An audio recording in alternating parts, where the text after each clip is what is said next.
Ijambo rero Imana impaye kubaganiriza ni ijambo rivuga ngo ibidashobokera umwana w'umuntu imbere y'Imana byose birashoboka. Ibyo wewe ubona byananiranye, ibyo abantu bakubwira ngo ntibishoboka, ntubumvirize. Haleluya, ntubumvirize. Umva, Imana itarakubwira gushire ko akadomo. Haleluya, ntihagire umuntu n'umwe uzokwigera wemerera ikinyoma ciwe canke ikinyoma ca Satani ngo cemere. Haleluya, ibyo ubona bidashoboka nukuri hari igihe wewe uraba ibintu ukabirabisha amaso ukavuga uti ibi bishoboka gute? Ibi bishoboka gute? Ariko imbere y'Imana nta na kimwe kidashoboka. Amen. Reka rero dusome ijambo ry'Imana mu guharura. Turasoma igice c'11 dusome kuva ku murongo wa 20 dushikane ku murongo wa 23. Haravuga ngo ariko muzozirya ukwezi kose gushitsaho zizosigara zibaduhiye zikabasesema kuko mwanse Uhoraho ari hagati muri mwebwe mukaririra imbere yiwe muti twaviriye iki muri Egiputa. None Mose aramwishura ati aba bantu turi kumwe ingabo zigenda n'amaguru n'ibihumbi 600. None vuze ngo uzobaha inyama bazirye ukwezi kose? Mbega bazobagirwa imikuku n'amasho bibakwire? Canke bazokoranirizwa amafi yose yo mu kiyaga abakwire? Uhoraho yishura Mose ati mbega ukuboko kwanje jewe Uhoraho kwabaye kugufi? None hinga urabe yuko ijambo ryanje ndakubwiye rishika canke ridashika. Amen. Iyi nkuru dusomye ni gihe abana ba Isirayeli bari bavuye muri Egypte bagiye i Kanani mu gihugu c'isezerano. Hanyuma Imana ikabagaburira manu mu bugaragwa. Hanyuma ngo iyo manu barayirya gushikaho ibarambira. Yarabarambiye batangura kwidoga bavuga ibyo bakumbuye batuka Mose bamubwira ati urabona ibyo wadukoreye, wadukuye mu gihugu twarya twanywa naho badukoresha ibikorwa bigoye mugabo twararonka ibyo dufungura twararya inyama. Ngo barababara batangura kwidoga. Niho rero Imana yabwira Mose ati Mose ati humura, abo bariko baridoga bariko bagutera ubwoba ati ku munsi w'ejo nzobagaburira inyama, ati kandi bazozirya umunsi umwe, ati bazozirya ukwezi kose gushikaho zibaduhira ntibabe bakizifuza. Mose abwira Imana ati nawe warigenjeje, inyama naho twobaga imikuku dufise bozirya iminsi ngahe? Bozirya iminsi ngahe? Canke naho komanya amafi yose yo mu kiyaga aba bantu uraba n'ibihumbi n'ibihumbagiza, inyama wobagaburira zova hehe?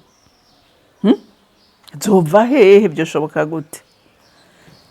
Umve ngaha ku murongo wa 23 ngo Uhoraho yishura Mose ati mbega ukuboko kwanje jewe Uhoraho kwabaye kugufi? Urumva Imana iriko irabaza Mose, ariko yariko aranatanga ati Mose by'ukuri igihe tugendanye ukuboko kwanje by'ukuri kwabaye kugufi? Ngo none hinga urabe yuko ijambo ryanje ndakubwiye rishika canke ridashika. Bantu b'Imana nukuri jewe ikintu maze kubona, ikibazo cyose dufise uyu munsi ni ikintu cyitwa kutizera. Nukutizera, nukutarimbura ku ijambo ngo turihagarare ko nanje ndiko ndivuga ngo ijambo turihagarare ko tukaraba ibintu tukabirabisha amaso tukabona umenga nta nzira. Ariko nagira ndakubwire ngo Imana irivugiye ko nta kintu na kimwe kinanira Imana. Nta gikomeye imbere y'Imana kibaho, nta na kimwe. Imana ngo yaciye ikora iki? Yaciye ikomanya ngo inkware z'isi yose ngira zirahuha zose. Imana izitegeka ati nimuze mugwe ngaho. Ngo umva, ngo zarandagaye ziba umurengera, bararya barahaga gushika naho zibaduhira. Kubera iki? Kuko ata jambo rivuzwe n'Uhoraho ribura ububasha. Haleluya, haleluya. Wewe uyu munsi utewe ubwoba n'iki? Na Mose yari afise ubwoba, aravuga ati aba bantu ndabakizwa n'iki? Iyi nduru ndayikizwa n'iki? Ibintu Imana ivuze ibikora gute? Bishoboka gute? Nawe hari ibyo Imana ikubwira uyu munsi ukavuga uti Imana oya. Abavugisha bakakubwira ati Imana imbwi ati ibyo bintu byoshoboka gute? Wamaze kuduta deja n'ikibazo. Ari kuvuga ngo nta jambo rivuzwe n'Uhoraho ribura ububasha. Nkunda Mariya, Bikira Mariya.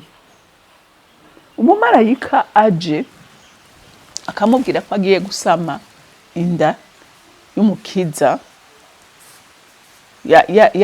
Nawe yaratangaye ati jewe ndi inkumi, nta cyitwa umugabo, turaryamana, ati none ibyo bintu byoshoboka gute?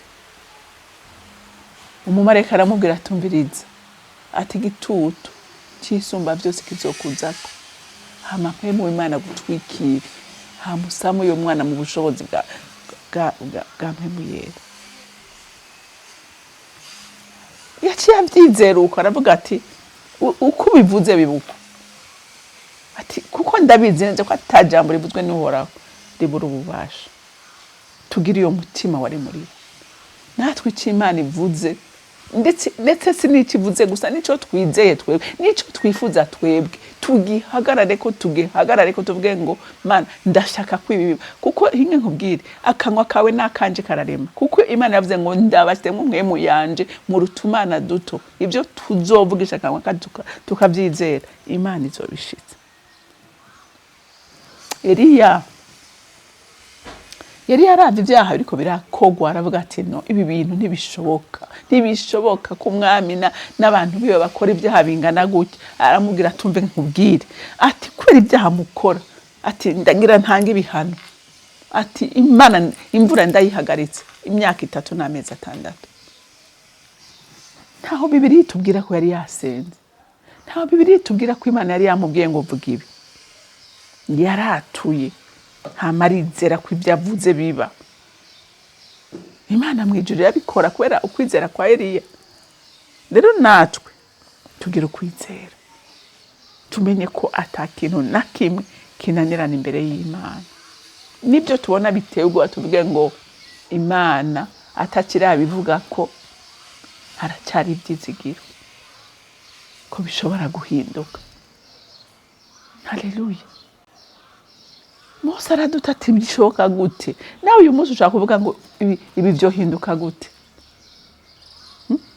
Notabagwa gute? Biciye he? Ico dusabwa gusa no kuyizera, tukamenya ngo nta kintu na kimwe kibaho gikomeye imbere y'Imana. Imbere y'Imana byose nubusa imbere y'Imana. Ivuze ntawe uyivuguruza, ije gukora ntawe uyikora mu nkokora. Rero umuntu w'Imana uremeshwe n'iri jambo, umenye ngo ibintu byose bikomeye imbere yawe, imbere y'Imana ntibikomeye, imbere y'Imana birashoboka. Imana yo mwijuru rero ibampezagirira. Mwami wanje, Mana yande, sindabigwa kugushimira. Uri wo kwizegwa Mana, utugirira neza uko bukeye n'uko bwije. Nkasaba ngo abana b'Imana bari bacitse intege baremweshwe n'iri jambo, ibyo babona bisa n'imisozi imbere yabo, menye ko uvuze ijambo rimwe byose birinduka bigacika amataba. Mwami wanje, Mana yanje, uragahezagirwa. Ibyo dukorera birenze ubwenge bwacu.